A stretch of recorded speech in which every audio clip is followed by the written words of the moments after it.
This is Reasonable Doubt with your hosts, Mark Garrigus and Adam Carolla. Yeah, get it on. Got to get on the Truth with mandate. Get it on and welcome the best hour or so in the universe. It's Reasonable Doubt. I'm Adam Carolla and the casually dressed Mark Garrigus. One of the things I've learned about actually being home for a couple of weeks is that there are always people at the house doing work. It's like nothing I've ever seen.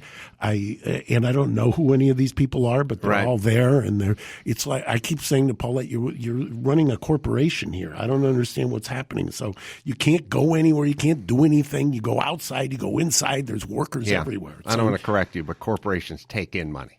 Yeah, well, they don't just send it out.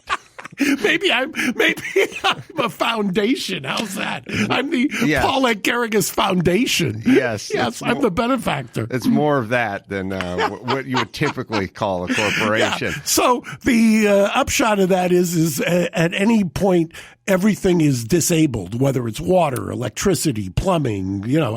I'm a great benefactor also of the trades. The tradesmen and we get along. Yeah, and it's also crazy, too, when, I had the same thing. The water heater went out. The water heater is not only the water heater, but it heats. It's also the house's heating system, exactly. So it's $20,000 to get the boiler fixed, and you just wonder, how the hell did our parents do it? One water heater, one sofa.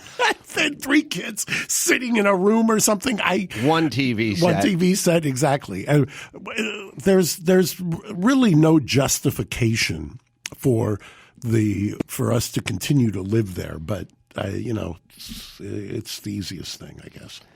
Yeah, so you have an empty nest situation, except for your nest is 8,300 square feet, and there's no justification to live in a nest that has rooms you don't go into. I don't see the 3/4 of the house ever, except Christmas Day when you come over. Christmas, then I see the whole house. Well, we have a guest today. We sure do. Karen Agnifilo. Karen has been on before. She's joined Garrigus and Garrigus after 3-decade career in the criminal justice system. Karen, you're in New York? I am in New York. Nice to see you. Good to see you again. And she's also, you'll love this, she now does a podcast. Oh, really? Yeah. Let's give it a plug. Legal AF with Michael Popak, who is trying to be Armenian. He calls himself Popakian now. He thinks that's kind of a Star Trek reference, but it's really, he doesn't understand that he's just appropriating Armo culture. Well, the Armo culture is a very dedicated tribe. Yeah, I've learned that from you. Yeah. And a lot of pride. Not sure what it's about, but there's a lot of pride. The groups that have the most pride, I'm most confused about because they have the least to be proud of. But all right. Well, I used to, I'll just say this one thing and then we'll go to Karen. I used to say about the Armenians, we were so proud. It was an amazing kind of a culture because we always, when I was growing up, we were so proud about getting our ass kicked across the, 2,000 years. This war we lost, but we were valiant. This war we got our ass kicked. Then 30 some odd years ago, we won in Artsakh. And I said, finally, after 2,000 years, something I can brag about. And then we got our ass kicked in 2020. And now we'll return to this at the end of the show because it's interesting from the Ukrainian context. But the reason I asked Gary to bring Karen on here is that earlier this week, and Karen can give her opinion, and I thought she'd be great for this, there was, right before the Ukraine invasion, there was a very public resignation of 2 lawyers from the Manhattan DA's office. Mm-hmm. And everybody interpreted that as Alvin Bragg, the new DA, newly elected DA, as basically putting the brakes on the Trump investigation. Well, Karen's career, besides being 3 decades and going from Bloomberg to Cy Vance to me, some would see that as a downward trend. She was the number 2 in the Manhattan DA's office. Mm-hmm. And so, Karen, what's your interpretation of this very public resignation of these 2 guys, and who are they, and why were they brought in, and what's the deal? Yeah, so I have no inside information. This is just me interpreting the New York Times article that dropped this week, which pretty clearly says to me that the Trump criminal investigation at the Manhattan DA's office is dead in the water. I just don't see it going forward without these two prosecutors that resigned this week. So there's a team of about 25 people looking into the Trump matter at the Manhattan DA's office. It's lawyers, analysts, all kinds of different experts that all are working together. But the top two people on that team were Carrie Dunn and Mark Pomerantz. Now, Carrie Dunn was Cy Vance's general counsel, and he's the lawyer who ended up arguing the Trump tax return matter all the way to the U.S. Supreme Court and won. And that's how the Manhattan DA's office got his tax returns. He was the key figure and the key lawyer supervising, running, and handling the case. And they brought in Mark Pomerantz, who was not an assistant DA, but by all accounts is an extremely well-respected lawyer who to come in and be the lead lawyer with Carrie Dunn on this case and lead this team. And the fact that the two of them resigned so publicly and so dramatically on the same day. Yeah. Yes. And it was after the New York Times. So the New York Times was staking out the office, and they could see when people were going into the grand jury or when the lawyers, because now with COVID, everybody works remotely, except when you're going to court or going into the grand jury. So they would see when the lawyers would be coming into the office. They'd see when witnesses were coming in, so they can tell when there was lots of activity. And they could tell that they were furiously going into the grand jury and that things were heating up. And then all of a sudden it stopped and it was silent. And then they resigned. So the people who aren't in the weeds, Cy Vance was there. That was you were attached to Cy as his number two until when? December? Until about a year ago.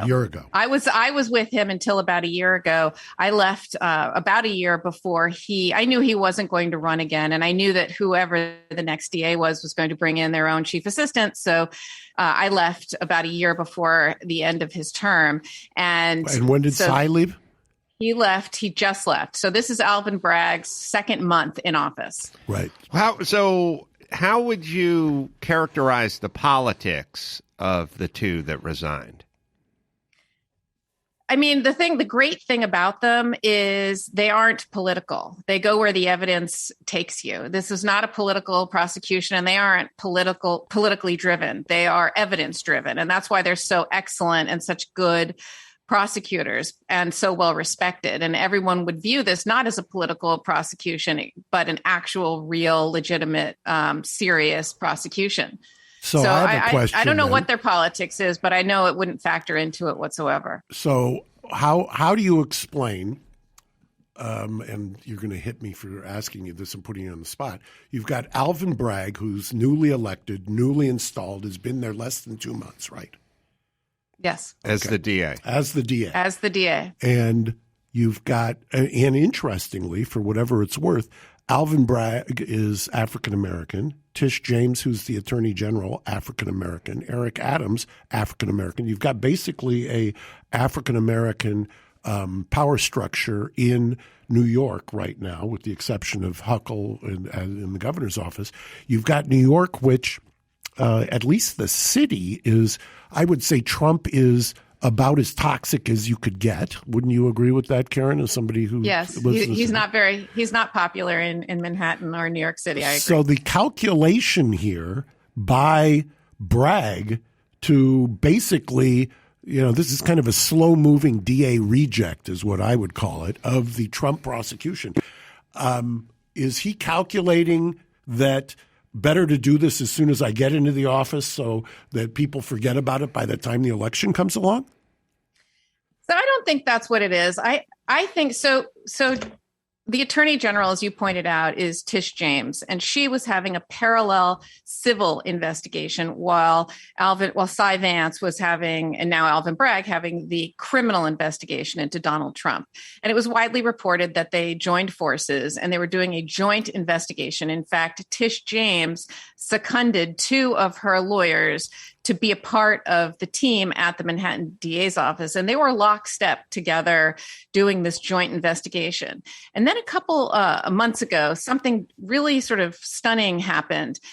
Tish James started speaking very publicly about her investigation and filing reports and really sort of talking about it in a way that's very detailed. And I thought that was strange because you don't talk about a pending investigation, and it was a joint investigation. So I found that strange at the time, and I noticed it. And I've been noticing the last few weeks that she's been, again, talking more and more publicly about it. Well, now it all makes sense because she knew clearly what the rest of us didn't know, which was that Alvin Bragg was putting the brakes on the criminal case. You know what's interesting, too, Lou, for those who aren't in the What weeds, is the criminal case? The criminal case is basically, just for the uninitiated, right, to set the table, that he would submit documents, financial statements, that would misrepresent true value. And the way that you would try to prove that is say, okay, when you're trying to get a tax reduction, this is what you're telling the authorities. When you're trying to get a loan, this is what you're telling the bankers. And that's one of the reasons last week, and what makes this so surprising, is that Trump's accountant disclaimed all of the financial statements for the last 10 years, said you can't trust them. And so I thought normally, I mean, if you're somebody who's doing what he's doing, that's a death knell to your organization because bankers are then, they relied on it. Bankers are, that sets off alarm bells. So then also just feed this into your, Tish James also took out Cuomo. And she did that, and I know from talking with her that she wasn't letting on that that's anything about that whatsoever. I mean, this Cuomo is or Trump? Cuomo. Cuomo. She was as tight-lipped personally and professionally as I've ever seen anyone about Cuomo. There was no indication that she was going to take out Cuomo. And boy, it was reported after he was taken out, he said, I can't believe Tish did this to me. I mean, it was brilliant in a way, a strategic way. And I think Karen's absolutely right. I couldn't understand why she was doing what she was doing until now, especially after Mazars, and then it all fell into place. She clearly knew that the brakes were being put on. She wasn't going to allow this to happen on her watch, and that's where we're at right now. I don't think that I think that the DA's criminal case is as much as dead, don't you, Karen? I do. I mean, and just timing wise, this was being presented to what's called a special grand jury. And a special grand jury is something that the DA applies for and convenes, and it sits just to hear a particular case. And usually it sits for 6 months at a time. And this particular special grand jury that's been hearing evidence now all this time is set to expire in April. And so they were heating up, they were putting evidence in, and you could see that from the New York Times, the people staking it out, that was happening. And so from a timing perspective, I think that's what happened. Alvin Bragg saw that this was the do or die time. The evidence is in, this is about to expire in a month or two, this grand jury, and you have to make a decision now. And I don't know if it's cold feet. I don't know what it was that caused him to put the brakes on, but whatever it was, clearly the team inside disagreed and resigned, very publicly and very dramatically. And I think I agree with you. Unless he gets such political pressure that he has to back away from this, to me, this is absolutely dead in the water.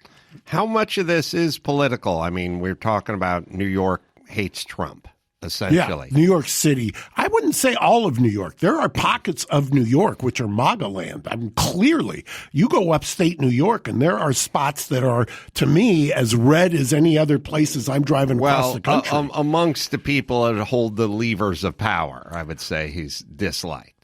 The governor is in a different position politically because the governor's got to deal with upstate, and upstate is red. But when you're talking about New York City, Manhattan, the corridors of power there, that is Trump. I don't think Trump breaks 7% in terms of a favorable rating. So, right. So is it political? This has got to be the most anti-political decision unless there's a twist and turn. Well, not this decision, but the decision to go after him in the first place. I'll give you that opinion in 1 second. Okay. You know what I'm going to talk about first? Geico. Oh, yeah. Geico. Would you love to save money on insurance? Boy, I sure would. Of course. Who doesn't love a deal? When it comes to great rates on insurance for everything, Geico can help. Insurance for your car, your truck, your motorcycle, your boat, your RV, even homeowners, condo, or renters coverage. Save even more with a special discount when you bundle coverages. Plus, get this, add the easy-to-use Geico mobile app and 24-hour roadside assistance, and the switch to Geico is basically a no-brainer. So, switch today. See how you could save. Simply go to geico.com, GEICO.com. Get a rate quote or contact your local agent. All right, well, I'll just give you an example, and you guys then weigh in with your expertise.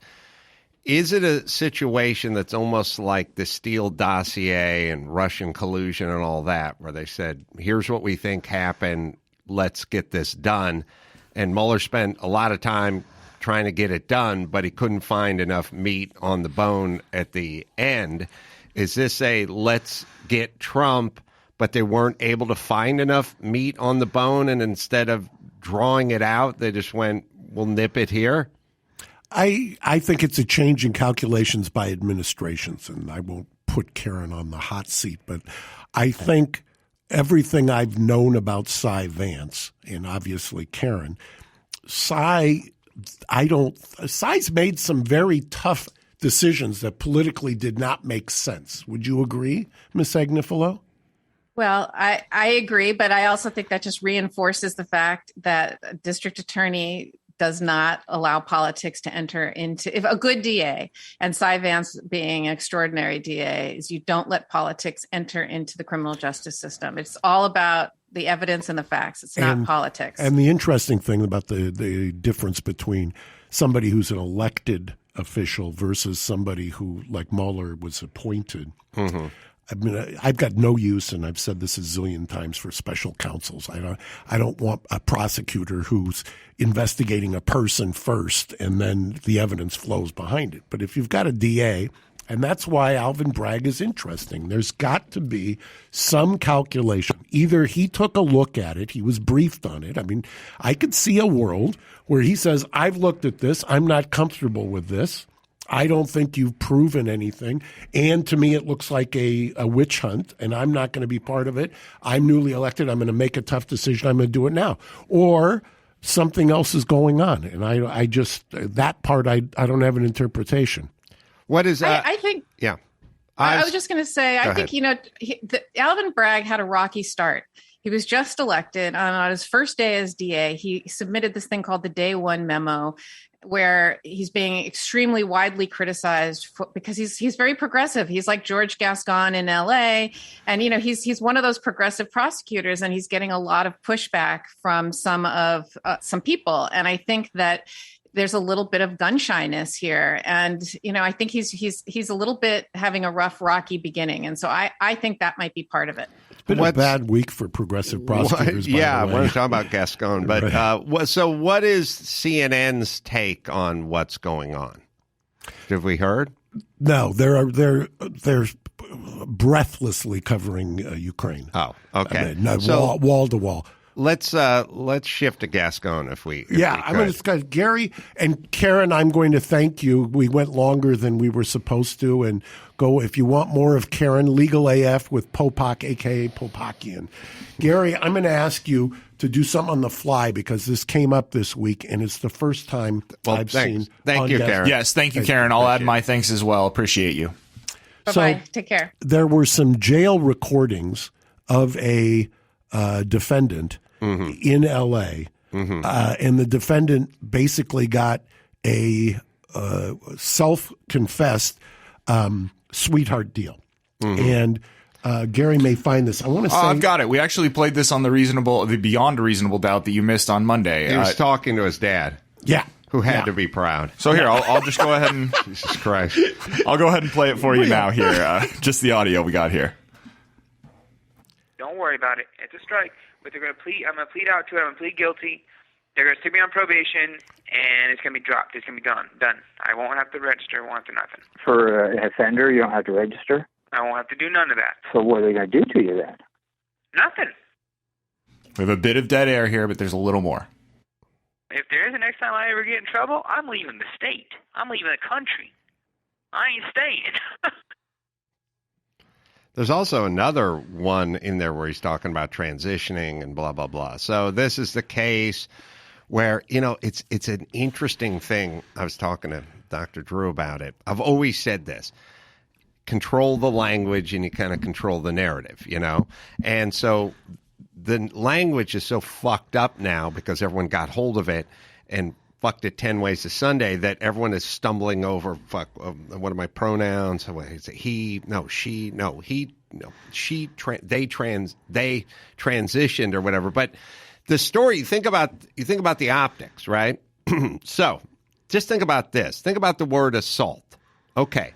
We've taken the word assault and we've turned it into, what Al Franken did to that gal on the transport plane when he assaulted her. And it's like, okay, he took a goofball picture that you would have taken in junior high, but that's not assault. But so that's what you did to assault on the low end. You turn whatever Al Franken or whatever senator smacked someone on the behind at an event. He assaulted her. Then when the guy goes into the bathroom and rapes the 10-year-old, we say he assaulted her in the bathroom. Well, which assault? Because I got a picture of Al Franken in my head now, and I don't know what to do. And the other part with the fucking news that's so fucked up is this crackpot is gaming the system and decided that he's a she. So then when you report the news, you want... so she went into the bathroom. Who, the victim? No. Oh, sorry. The 10-year-old went to the bathroom, and then she assaulted her. She assaulted her? What's assault? What's her? What'd she do? Well, does she have a penis? I mean, how do you rape a 10-year-old without a penis? No, she assaulted her, and then she left the bathroom, and all of a sudden you're going, I don't know, this doesn't sound like that much to me. I don't know what the fuck it is. If you say he raped her, well, now I got a little different picture in my head other than she assaulted her. Well, the reason that this is so lethal, politically lethal, is obviously because there's a tape. And there's a tape of the guy, the girl, whatever, the woman, gloating, basically. So, and this is what I know George. I've been a fan of George's for a long time. But I have said this, that first of all, L.A. is not San Francisco. And second of all, his office, that the L.A. County DA's office, has got a very active, both currently and alums, entrenched group that is out to get him. And they're going to take him down whether he likes it or not, and if it's the last thing he does. And they are setting him up, and the unfortunate part for him, I mean, people act like you've got I don't know how many lawyers there is in the LADA's office. Gary can find out, but it's like one of the it's a large law firm. It's 1,000 lawyers. If you think this guy is making decisions, Gascon, or any DA is making decisions and seeing every single case, my guess is this thing never crossed his desk and he never had anything until after it bit him after the fact. And by the way, this is the first time he's had to some degree backtrack and backtracked rather publicly, same week that Alvin Bragg is, getting fragged internally there as well. So you can see what's happened. There's a kind of a disconnect, and it's part of this pendulum swing. Mm-hmm. 2 years ago, when we had kind of a movement for progressive prosecutors, maybe even earlier than that with Larry Krasner in Philadelphia and Kim Foxx in Chicago, the pendulum swing was moving that way. Mm-hmm. Well, it's swung back with a vengeance. I'm sure they're not all lawyers, but I can tell you guys there are 2,163 employees of the LA District Attorney's Office, and their annual budget is $336 million. Well, here's Jesus. So here's the, right. Look, here's the new world order. It used to be that we'd come out with some legislation or some prop or something, some political type would float an idea. And it always took years for the chickens to come home to roost. We didn't get immediate changes per se. It would take a little while, and oftentimes that person might be retired or out of office or whatever. There's something going on now where we go. Two examples to Yes. illustrate your point. Both sides of the extreme. 3 strikes. You know, it took years for us to realize how idiotic that was. And even though I supported it, I will say the same thing about Prop 47. Prop 47 should have been refined. So either side of the spectrum. Anyway, sorry to interrupt your point. So now we're kind of living in a time where that we go, let's defund the police and let's get more liberal prosecutors or DAs and so on and so forth in there. And it took about 10 minutes for crime to kick up and, you know, the high profile people. Essentially, it's people getting killed who aren't the normal people who get killed in the places where people don't normally get killed. Inner city, Crips and Bloods, we got all the bandwidth in the world for that. But when the good-looking person gets stabbed and she's white on Melrose, or the couple gets shot in Beverly Hills. Famously, that woman decades ago in Westwood. I mean, Right. that young lady that destroyed Westwood for how long? Right. So the second somebody dies in a nice neighborhood, then there's a shift, and it happens fast. So, you know, it's like, you think about it. It's like we shut down the pipelines, we shut down fracking, we shut down a bunch of natural gas stuff in this country about 10 minutes ago, and it took 12 minutes to get to $5 a gallon gas. And what the fuck are we going to do? Like, that stuff used to take a longer time, and when it took longer, the person who made the decision could distance themselves from it. But when it happens fast, then we want to know, hey, you just shut down that pipeline 14 months ago. What the fuck? Now we're out of gas. We got to get it from Russia. You're a fuck up, or Gascon, or whoever. We can go right to them. And the thing about the prison house tape, and that the crime predates Gascon here, but the prison house tape is the kind of manifestation of what the other side was saying, and I think that's why it's powerful. So people were saying, these criminals, they're gaming the system. They know they're going to get a slap on the hand. It's like an Exhibit A. I mean, Yeah, if you had gone to, and you know, by the way, it was the deputies knew what the deputies, meaning not him, but the people who work for him, knew exactly what they were doing. Right. So what it is it's a symbolic manifestation, just like George Floyd was the symbolic manifestation of brutality with police. You know what I mean? It's like that'll capture the zeitgeist.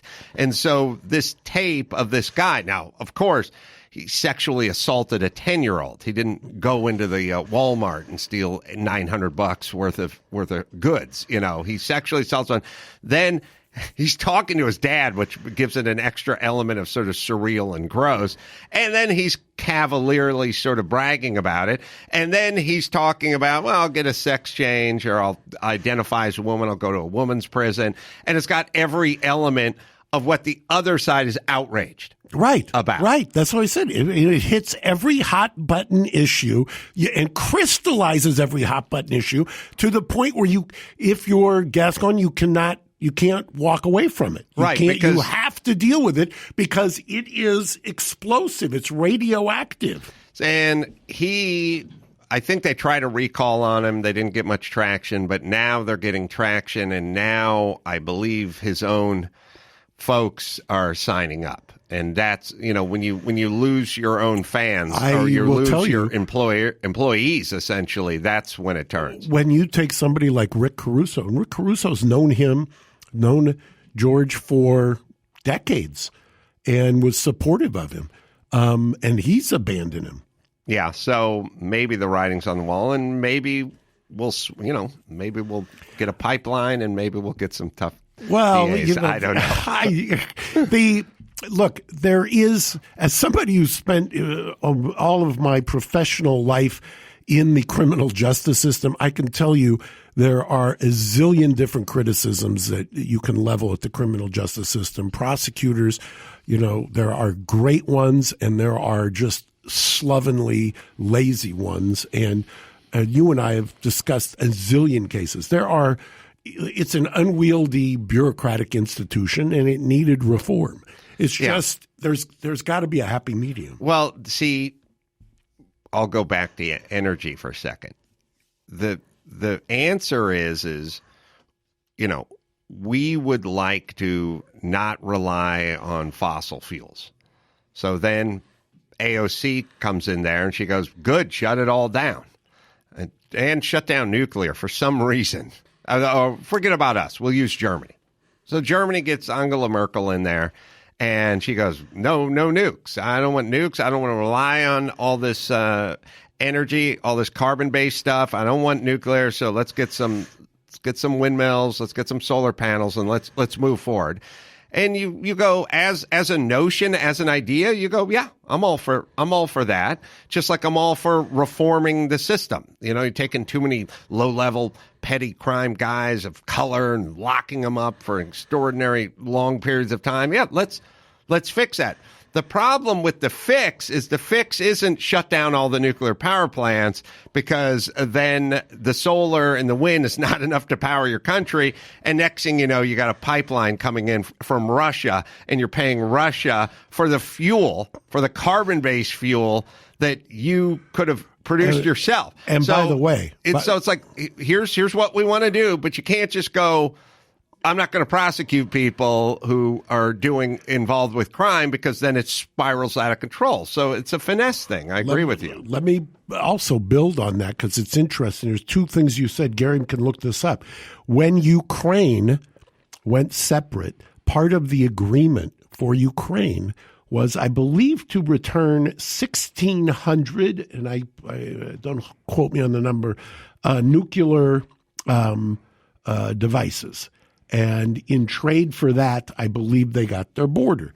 Now, why do I bring that up? Because you had the day before, you have to understand, it's amazing to me that our calculations aren't as, we need somebody on our side as diabolical as on the Russian side, because look what Putin did. Putin first, the day before he invaded Ukraine, which he knew, even though he was signed on as he, meaning the Soviet Union then, or Russia then, had signed on returning them. And do you know how many, Gary?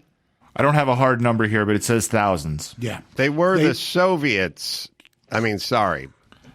They were a part of the Soviet Union, right, and they were briefly the third largest nuclear power in the world. Correct. Right. So they turned back their nuclear stuff. Day before Putin invades, Putin then enters into an agreement with Azerbaijan, who, by the way, who just committed, a very similar invasion of Artsakh and Armenia. They were trained militarily by Ukraine. And so he enters into, with Azerbaijan, an alignment agreement that puts Turkey, Russia, and Azerbaijan all on the same page. The day before, he does that the day before he invades. Then he invades Ukraine. Now, did anybody ever ask, why is the first place he goes Chernobyl? Well, I'll tell you why. Because there's a nuclear waste facility there. He knows there's going to be resistance in Ukraine, but he also knows that Ukraine has been defanged nuclear-wise. He doesn't want people on the resistance going in and doing something crazy at Chernobyl. Mm-hmm. And then today he sends in the Chechnyan army, which is also very interesting. And he's so much more diabolical than we are, because he knows, hey, you can sanction me all the fuck you want, but I supply, 40% of Germany's energy? I supply all of this. And by the way, oil runs through all of these places. Why is he there with Azerbaijan? Because Azerbaijan is such an oil-rich country, he doesn't want them siding with Ukraine on this, because that's a major problem. So he brings them into the fold the day before, signs an agreement. Aliyev flies out of Moscow. He invades. He takes over the Ukrainian Chernobyl plant, an area that's one of the first places he goes, and then march on the capital. This is, and we're sitting there. Everybody's applauding our approach to this. You know what our approach was? We had the intelligence. We knew he was going to do it. We're trying diplomatic solutions, and we're revealing the intelligence in real time. So our intelligence was great. And I watched the my channels last night, and all everybody kept talking about is this was a brilliant diplomatic strategy of ours to reveal our intelligence in real time. Well, it is. I have heard others complain about this. The thing about Putin is it's really the unknown.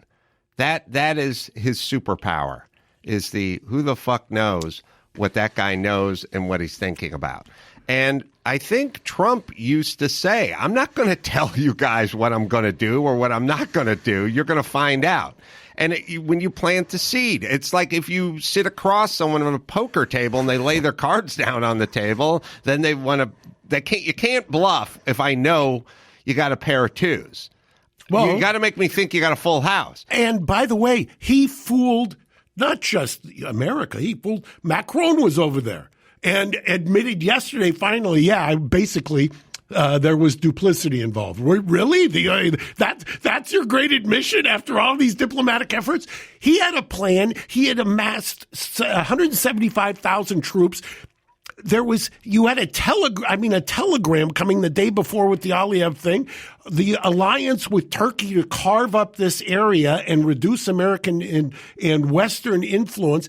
He's got a plan. We're sitting here thinking that diplomatically you can deal with this guy. You can't deal with this guy diplomatically because, to your point, I saw speculation yesterday. Well, he's 69. Maybe he's got a health issue. He's crazy. He's crazy like a fox. Yeah. Yeah, well, and also China and Taiwan are probably going to be next. It's already starting. I mean, let me give you a breaking news. When the reporter asked him about China and Biden wouldn't answer, there's a reason for that. I mean, He knows what's happening there. He's not stupid. I mean, you can call him a lot of things, but he's been around long enough to know that they're not going to criticize Russia for this because they can, under cover of this, they can do their own things. It's already been reported that there are Chinese jets entering Taiwanese airspace, so we basically have Top Gun in Taiwan. Right. Wow. So here's a theory that it's a little more esoteric and emotionally based, but you're very good at those that I heard. But it always makes sense to me. I don't know anything about diplomacy, but I do know a lot about humans and sort of how they work. And we did something that was interesting. So when Trump was in power, we went Russiagate 24/7. Our own Adam Schiff was on the news every night talking about uncovering some more documents that he'd share with us shortly. We had Steele dossiers. We were spying on everybody. And it was 3 years of Trump is Putin's lapdog, and Putin has an operative in the Oval Office named Donald Trump who's doing his bidding. All right, that was basically the news for most of Trump's presidency. Putin can't, in my mind, and this is the theory, Putin knows he didn't put Trump in the Oval Office, and he knows the Steele dossier doesn't exist. And he of all people on the planet knows that. I mean, he's probably taking great delight in all us just fighting about it for 3 years. But right. And by the way, I have the caveat to that from my standpoint. I have no doubt that he engineers that kind of misinformation, he loves to create. Well, what he does, which is perfect, that nobody looked into, or at least didn't make enough of. But it turns out a lot of the stuff they were planting, trying to disrupt our election stuff, was racially based. Correct. So what they want us to do is, well, why fight us when we can fight ourselves? Correct. So we'll just have an entire Trump presidency of us arguing over who's racist, who isn't racist, who's oppressed, of Jim Crow 2.0, voting rights. That is his brilliance. Right, that's his brilliance. That's cyber welfare. And by the way, if you want to read about this, read about the Facebook investigations, read about what they did in terms of the bots and the troll factories and everything else. It was a concerted effort. Why am I going to do conventional warfare in America, which is never going to be practical, right? But, yes, to bring my theory I'm sorry, I full circle. No, you. That's all right. I did it to myself. So Putin knows that if he makes a move on Trump's watch, Trump is going to have to act very decisively and aggressively because optically he's being called basically Putin's puppet. So if he doesn't do anything, like if he said, maybe some sanctions, then CNN would go on that night and go, I told you, he's his puppet. So this is essentially like, it's like the father who's umpiring his kid's baseball game. And people go, your kid's pitching. How are you gonna do this? And then his kid throws a strike and the kid goes, and the umpire, the dad goes, that's a ball. Because I want to prove to you that I'm not this. And so Putin had to know that if he did anything really aggressive with Trump, Trump would have to do something very aggressive not to be labeled as his puppet. And I'll build on this. Gary might find it. Let's do the spot first. And then when we come back, we'll tease NATO and recent reporting. Gary, find it about wait until my second term. Got it. Yeah. Oh, that's Obama. Was it? No. Obama said to Russia, wait till after the election. He had a hot mic situation where he said, wait till after the election. I'll be able to be a little more flexible here. Right. And that's why I melded Gary to find both. We'll talk about cuts. There's too much on our minds. Evidently, look at Mark. This is racing like a hamster wheel. So you don't want to spend a bunch of energy on what to wear. Cuts Clothing has perfected the art of science and men's shirts. So you can throw on one, look great. You don't have to think twice. Cuts has all the essentials, tees, hoodies, polos, and more. They make easy to mix and match styles, colors, so you can find any style that fits your style. This stuff is great. We have it here. We wear it. It is beyond strong, and it all looks great. They've come so far, so fast. They've even patented their own insanely soft fabric that won't shrink, pill, or fade over time in the wash. It's Cuts, right, Gary? That is absolutely right. Join hundreds of thousands of guys who have made the simple decision to elevate their wardrobe with Cuts. Get 15% off your first order by going to cutsclothing.com/doubt. That's CUTS clothing.com/DOUBT for 15% off the only shirt worth wearing. All right, so you were saying. So I was going to point out that there was talk about NATO. Gary may be able to find it. Still looking. Okay. And obviously the pretext that Putin used was, I don't want to have NATO forces on my border, which is bullshit because you take over Ukraine, you're going to be against 5 countries right there that are part of NATO. So you've expanded your border up against NATO. Right up against NATO. Right. I mean, so, it's you don't need to be a expert in logic to know that that's just a pretext. But Trump had indicated, and Gary can find some of the reporting, that he was very vocal about this, that he did not think that it was fair, the U.S.'s amount of what they were supporting on NATO. Right? You're looking for the Trump clip talking to the NATO guys? Yeah. I know. And, right. It's the Trumpiest. It's second to him when the Cub reporter goes, why do you keep saying the virus comes from China, the China virus? Why do you keep saying that? Because comes from China. Isn't that racist? No.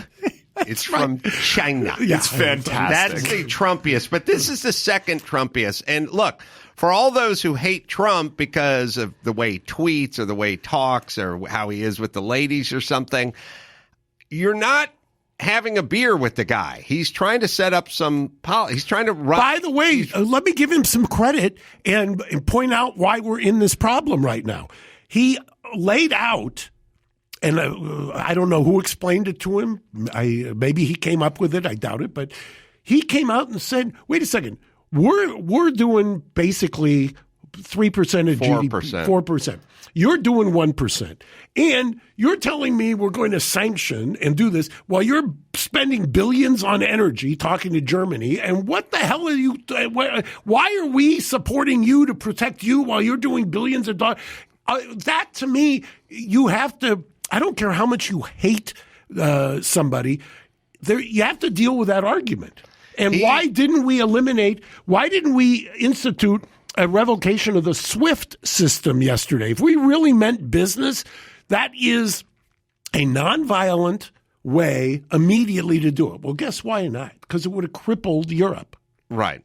So he's sitting there talking. It's great because he's talking to him and he's like, we do 4% of our GDP and you guys do 1%. And by the way, our GDP is a lot bigger than yours. So it's like he's making sure, the higher percentage and a much bigger number.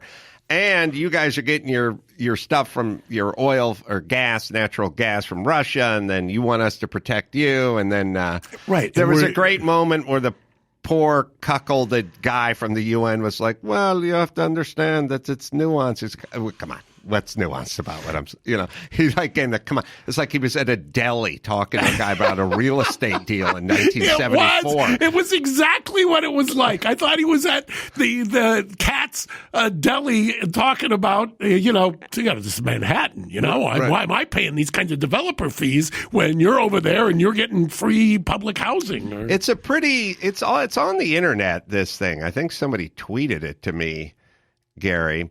But so this is the interesting trying to find a thing. version that's consumable for this podcast. There are several versions out there that are 7 minutes long, 8 minutes we can't long. do So I'm that. trying to find the clip that's appropriate. But Just give me a moment here. I'll check your Part Twitter. of the problem is that immediately what needs to be done is you're going to have to, whether you like it or not, dip into our oil reserves. You cannot cripple America by doing what we're doing. Well, look, the problem is we got to give some relief for the price, because obviously the gas prices for you and your Range Rover and me and my Lincoln, let's call it $5 a gallon. Right, $5.19 I think is what I paid yesterday. The impact to our bottom line is close to zero. For Gary, it represents 61% of his income. No, but I mean, it's the most regressive tax there is. The less money you make, right. the bigger a deal it is. And I always say this: the folks who can afford the homes here, they don't commute. Like there's a lot of folks that got to move out to Simi Valley because they can't afford a home, or Valencia. They got to move on.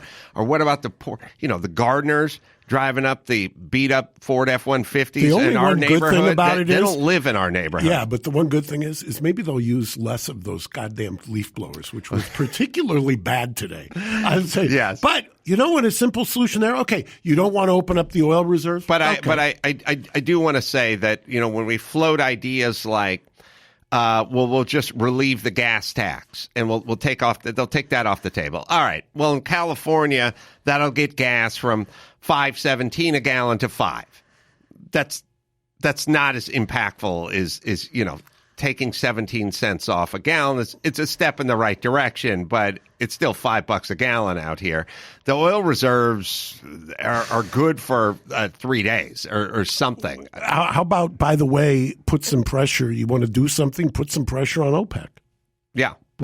Or we could go back to being energy independent until we can get these other fuel sources online. Yeah. We're going to have to talk to Elon about that, because I don't think we're going to figure it out. Once again, it all comes down to oil. I mean, it's just the oil and fossil fuels is all of these decisions. You think anybody gives a shit about Azerbaijan if it didn't have oil? Why is that the one thing he's got to tick off on his list the day before he invades Ukraine? Do you think anybody cares about doing some kind of sanctions in Europe, but they've got to do the calculation of wait a second, if we cut off him, then how does Germany operate? How does Germany get through a day if we cut Russia off? As we're sending all of this money to Russia and funding the invasion, it's coming from Western Europe. Yeah, well, first off, Russia's GDP is about the same as Florida. So they're superpower because they have nukes, but not because they're a superpower. And they run off of selling oil to people. And if you want to cut off the drug dealers, stop buying the drugs. And we could do that. We were independent. We were exporting. My thing is AOC, I'm with you, but not before we can get there. I agree with her. Look, we're at the chapter 3 of our lives. I understand she's in chapter 1, heading for chapter 2.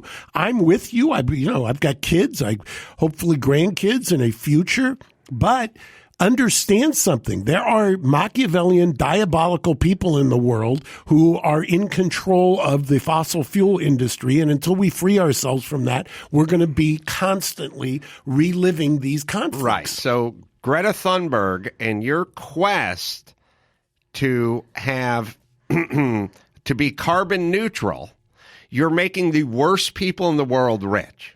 They've got to fucking love Greta Thunberg.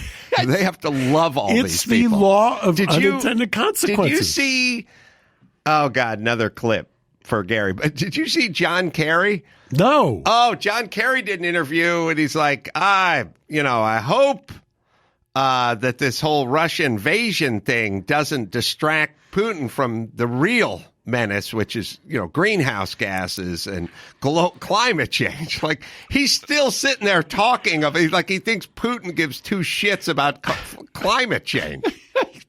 Putin, I don't know. You can find that one too, Gary. I'll bet. But it's like he's playing chess. It's like playing chess with a madman, or going back to your example, it's like playing poker with somebody who knows how to play poker, and we're just sitting there going, "Hey, you want to see my cards?" Right. Like, is the one-eyed Jack wild? Yeah. Nothing's wild. This is a real poker game. Are deuces wild? Wait, what's happening here? Yeah, Kerry is still worried about Putin and climate change. It's a crazy. We'll find that. We'll clip find it in a laugh. second. I'll move. I had mentioned to Gary yesterday. Do you have another spot?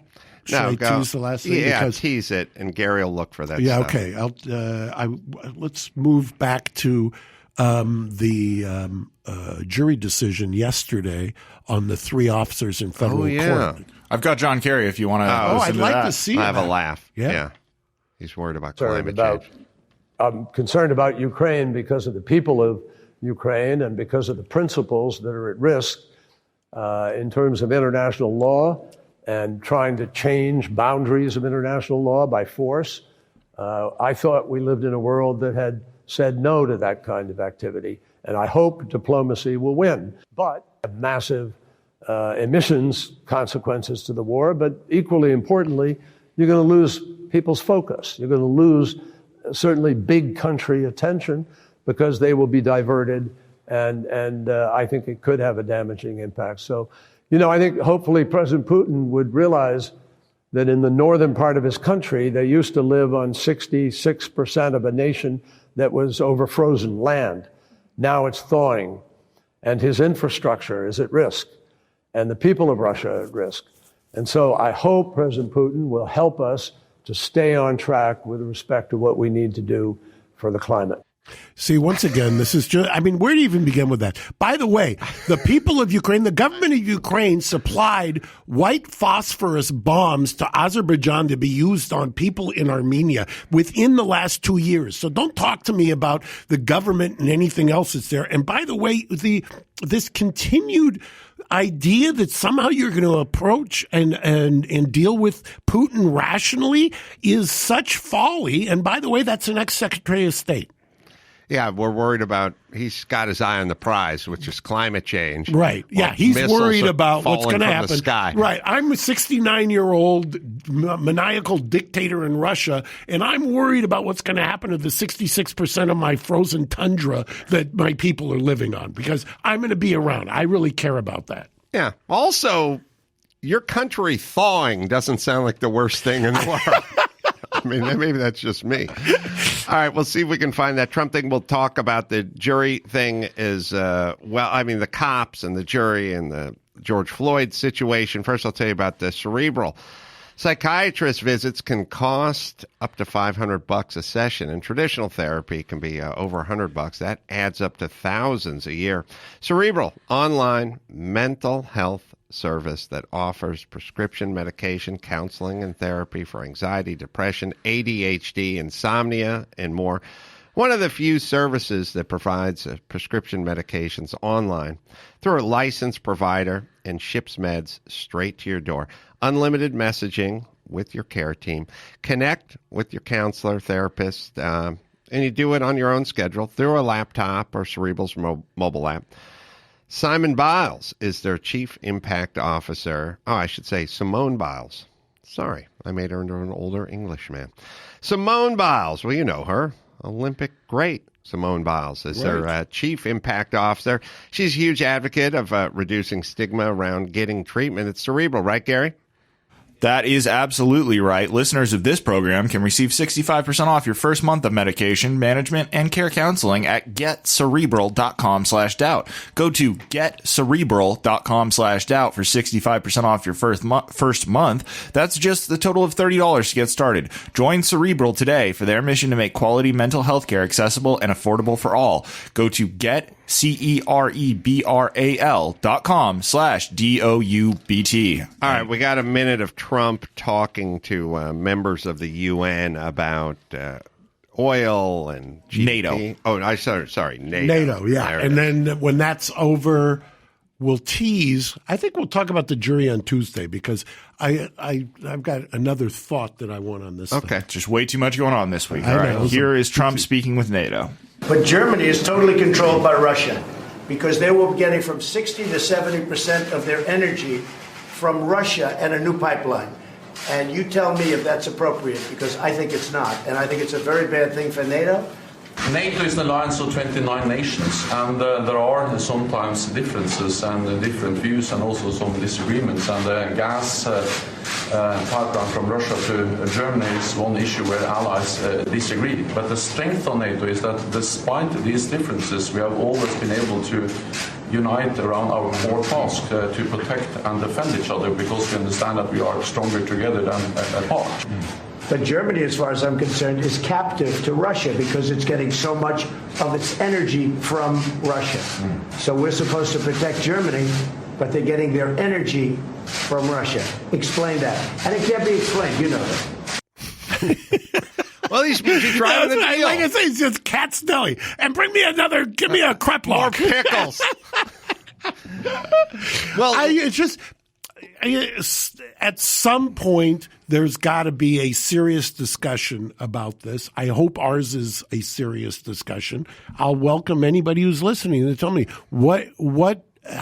how do you thread this needle? Well, the first thing is, and I've talked to Bjorn Lomborg and lots of experts and climatologists and stuff, is first things first. Could we just have a moratorium about nuclear power? It's clean. It's carbon-free. It works. And it's not Chernobyl. That was 57 years ago. It's not 3 Mile Island. Those are first gen. We have technology. Could we just, I know Jane Fonda in 1973 said no nukes, but could we just not listen to that bitch for 10 minutes and get some fucking nuclear power? I know it's got the word nuclear in it. Everyone hates that word, but let's just put that to the side for right now and say that'll be our friend. That's not our enemy. Once we get that going, then we have to go, all right, now how much wind and how much solar and where are we at with battery technology? We live, the problem is the pie in the sky. We live in California. We want everyone to drive an electric car by 2025. We don't have a grid that can support a windstorm for 20 minutes in Bakersfield without starting a fire in Malibu. So what the fuck are you talking about? How about La Canyada, where they have induced blackouts every week? Yes. All right. So my thing is I'm with you on everyone driving an electric car, but not if no one can charge their electric car without the transformers blowing out. So let's just be a little more realistic about this approach. You can't just flip the switch, or you're going to get Germany relying on Russia. And now how are you going to attack? You call it gas or fuel. It's energy. It's energy. And a society needs energy. It's the first thing you need is energy. It's like your body. It's the number one thing you need. And if you're getting it from somebody, how hard are you going to go at that place you're getting it from? By the way, the biggest doomsday scenarios that they ever game out internationally are attacks on the grid. Mm-hmm. Why is that? Why is that the doomsday? Right, because it's energy. All right, Mark, another wonderful, passionate job in here. Karen, what did I do with her? Karen Agnifilo, who's great. Shout out. Yeah, and her pod is called Legal AF. Legal AF. With Michael Popakian. You can check me out at Waukegan, Illinois, the Genesee Theater, March 10th, doing a stand-up there. And then I'm heading off to Kansas City and doing clubs there in Kansas City, the Comedy Club there in Kansas City. It's March 11th and 12th. Go to Adam Carolla for all the live shows because I'm going everywhere. What do you got, Mark? Well, this weekend you should be down in Palm Springs. And if you are in Palm Springs, stop by the V and visit Gigi's, which is hopping. It's been open for a couple of months and it's killing it. If you're in New York City, Prova Pizza in the Grand Central Terminal and also in the Moxie Hotel. So until next time, this is Adam Carolla for Karen Agnifilo, sorry, and Mark Garagos and Gary Smith. Say it. Mahala. Thanks for listening to Reasonable Doubt. Tune in next Saturday for an all-new episode.